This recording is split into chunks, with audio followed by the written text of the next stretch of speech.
Today I'm going to replace the rear struts on a 2002 Pontiac Grand AM SE 2.2 liter Ecotec engine. These are Detroit axle struts. They are a pair that I bought. They come with the mounting hardware, the two bolts for the upper part of the strut comes with them. They appear to be identical. So there's not a left, there's not a right. They're twins. There's a couple good videos out there on YouTube. One by Joe the Car Guy, basically the exact same car. He shows you all the techniques for getting these things in and out of there. So I'm basically just going to show a couple of things, and then I'll take you for a little ride so you can hear the rattle, rattle, rattle. And this car also had, at one time, you could see the oil had leaked out of the strut, so that's one of the signs that you got a problem. I think at this point it's been so long ago that the dirt's covered it up now, but at one time you could really see the oil had leaked out.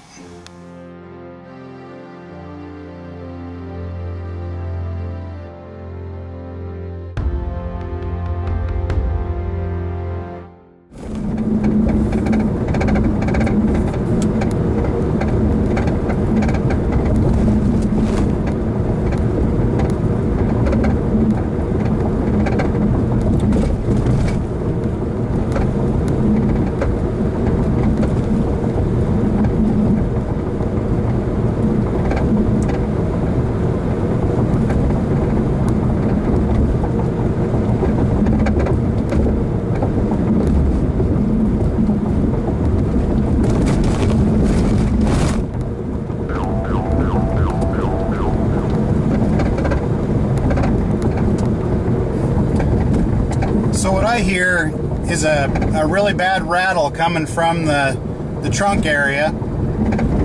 And I noticed when I was following this car the other day, when we'd go over like railroad tracks like this, as soon as you'd go over, boinga, boinga, boinga, boinga, the thing just bounces. There's no shock absorber, so you're just riding on a spring, so you're going to get that bounce. So either the bounce, the leaking oil, or that rattle is a sign of a bad strut. So basically what you've got is these two fairly large splined bolts going through down at the bottom. You want to get those nuts off, put the nuts back on slightly, pound the bolts out, get yourself a punch those bolts all the way through. You've got two bolts up at the top up here. Those need to come out. There's nuts up inside the trunk. Inside the trunk you've got the carpet is kind of held on by these that kind of push over. You can kind of screw them out, pull them off, then this carpet will pull down out of the way. That will expose the two bolts that are sticking up there, and then on this side there's that one nut. So you have to get that one nut off. Those two bolts out from the bottom. This whole thing pulls out. Do the reverse to put it back in. For me, that bottom bolt was a 3/4 inch nut. That bolt didn't turn, so the nut spun off. On the top, that was a 5/8. On the other side, it wanted to spin. The closest I found over there was a 14 millimeter. 9/16 was pretty close, but 14 millimeter was tighter. So now I've got those loose, so I'm going to take a hammer, bash them through, and then take the punch, and finish it off if these don't want to come through. Now that top bolt didn't want to come out, but it's a special bolt. It's there to adjust your camber. It's off-centered, it's got a lug on it, and as I turned it I could see this moving in and out. So that's how you adjust your camber. The little booger had some tension on it, so I just kept turning it. It finally worked its way out. A little shorter punch is going to work better than that long monster I had to get those bolts out of there. Got those two top bolts, 13 millimeter. Going to go after him with a 6-point 13mm and the impact gun. Those were really no fight at all.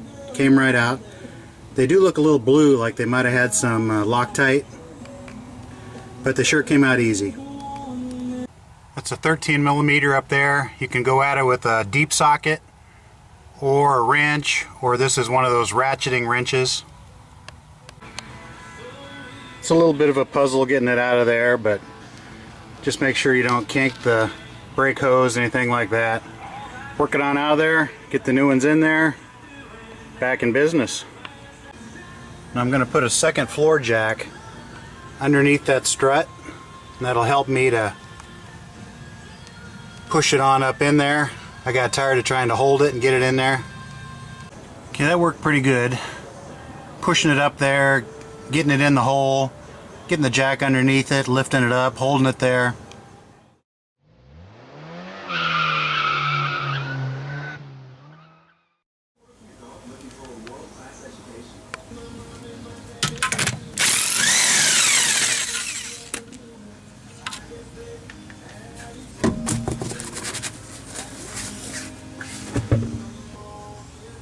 This is the strut on the driver's side.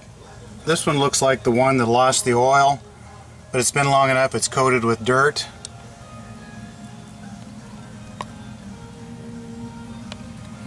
But you can kind of see the buildup of oily dirt that's on there, so I think this shock has lost its oil. Of course, another failure point to the strut would be if you had a broken spring, but neither of these springs is broke. So we're going to get to removing these two bolts here. We'll have to see if this top bolt is one of those camber adjusting type bolts. We'll want to go ahead and maybe mark this bolt as to its position before we take it out. I'm going to take a wire brush, just get some of the crud off of these nuts and bolts of your sockets, wrenches, whatever, fit better. For what it's worth, we'll mark that top bolt as being straight up there.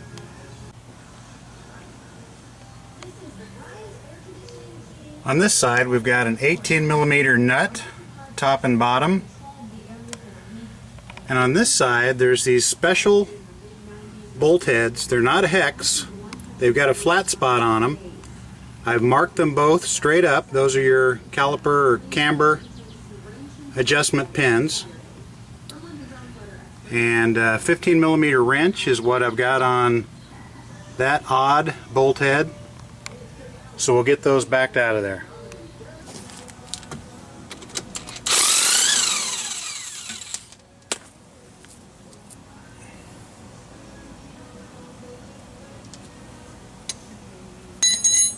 Now you're going to want to put these nuts back on the bolts. Screw them on till they're about flush.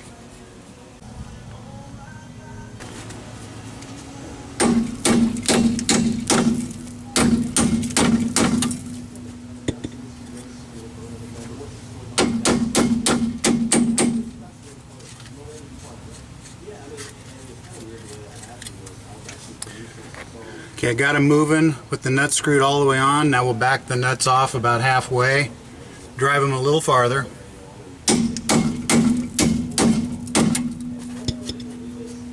Might have to put them back in just a little bit to back these nuts off. Now since you got these bolts marked, you want to make sure you keep track of which one's the top bolt, which one's the bottom.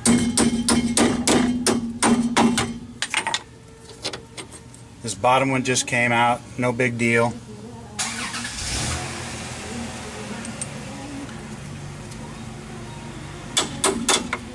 This top one's going to require just a little punch action.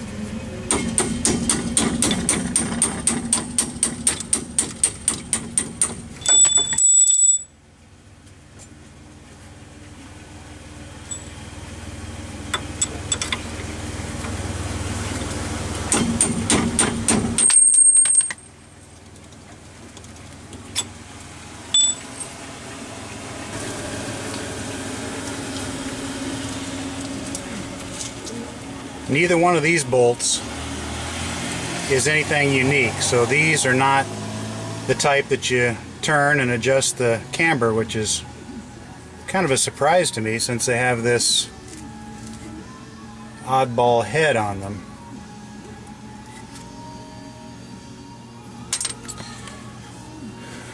But now you can just knock this thing back out of the way.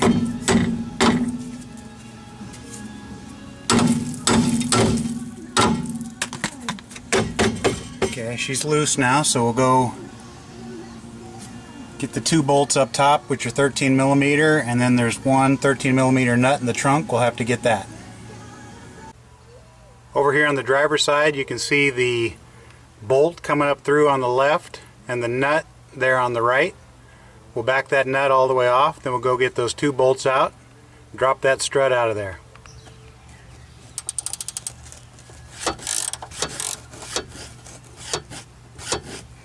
It's pretty loose, so just going to come out of there with my fingers. So that's out. You just want to be sure when this strut drops out of there that you don't damage something like that connector there that goes to your bearing hub for your anti-lock brake sensor. You don't want to, rip the brake hose out. Puts a little stress on the brake hose, but just make sure it doesn't fall and rip any of those. Just going to go up top with a 6-point 13 millimeter socket, long extension.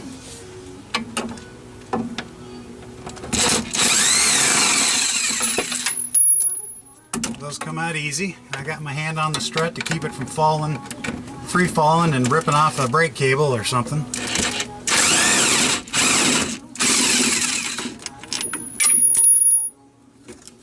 Okay, now she's loose.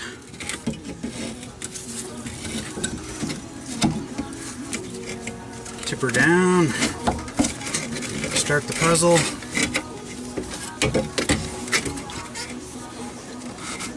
Got a brake line over here.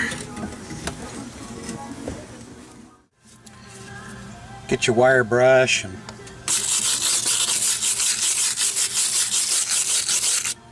kind of clean up these surfaces.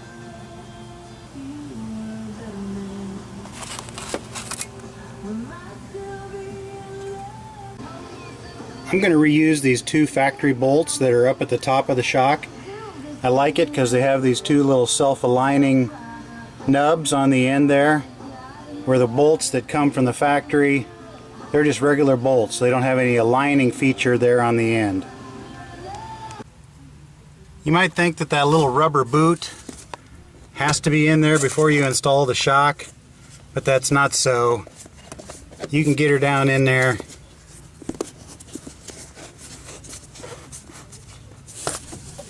and get that installed even after you've tightened up the strut. We're going to get the new strut worked into here. I've got a floor jack down below, and I'm going to use that to hold up on the bottom of the strut to help me push it up into the area up here, get that stud started in there. Seems like you basically have to stick it in this direction, work it around that brake hose. I've got my floor jack pushing up on the bottom of the strut. Want to leave a little bit of slack in there because I got to get that top stud aligned with the hole, and then I'll reach over and pump her on up. Alright, well, I pretty much had to pull this part somewhat up onto here before I could get that strut to lean back far enough to get that bolt to pop up in the hole. So kind of working onto here, then I had to somewhat push down on here to get the bolt clear, and then when I lift it up, it popped into the hole. Now I'm going to go ahead and put these two bolts in, and then up at the top, if it's not aligned correctly, get yourself a big old pry bar, kind of lay down there and get this up there, and use this to get those holes aligned, and then slip those bolts in. get your punch in there and use that to kind of line things up. You may have to push and pull and do a little manipulating around, but eventually you'll get that bolt started, pound it on in there, then work that other one up in there. Okay, I took a little fiddling around and jacking, but I finally got this bottom bolt in. Now I've got a floor jack under the brake drum, and I'm going to jack it up until this top hole comes into alignment.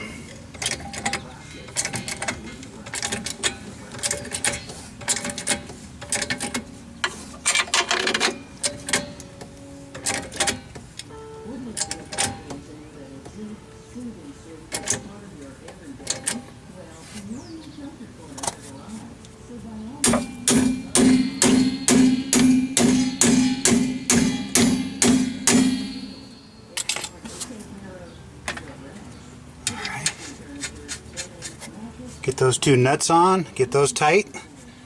Then we'll go ahead and tighten up the 3 bolts on top. Okay, these bolts were splined, so they're not turning, but if you had to, you could hold them with that 15mm open end wrench on the other side. But we're going to get a pretty good sized 1/2 inch wrench on here.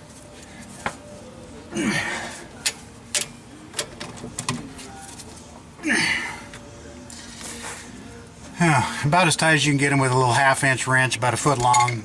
They'll never come loose. Now up on top, I've got the one stud, I've got the nut on in the trunk. Now I'm going to take a pretty good sized pry bar here, and I'm just going to lay down underneath here, and if I need to, get in here and pry around a little bit, get those holes to line up. Then I'll take those 2 bolts, run them up in there good and tight. Pry bar, pry that over, and there that hole is lined up there now. So get this camera out of the way, I'll reach up there and get this 1 bolt started. It might try your patience a little bit, but just keep fiddling around with those bolts so you can get them a couple turns by hand. You don't want to cross thread them, so just keep working on the alignment, keep giving it a try. With an extension, you don't really have a straight shot, so you don't want to get them cross-threaded.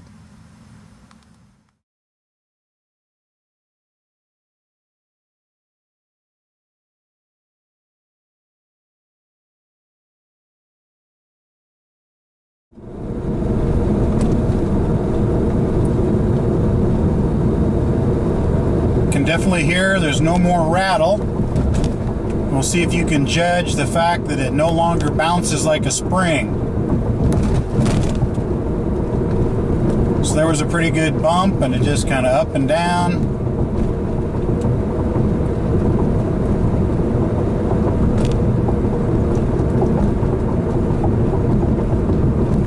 Take one more railroad track here.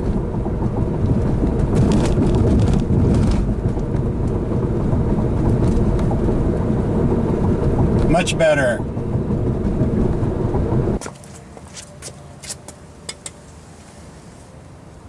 Any real mechanic is going to tell you after you do something like struts, you need to take your car in and get an alignment, because likely there's a lot of play in here for the camber, and likely that's off, so your wheel is, you know, tipped in or tipped out.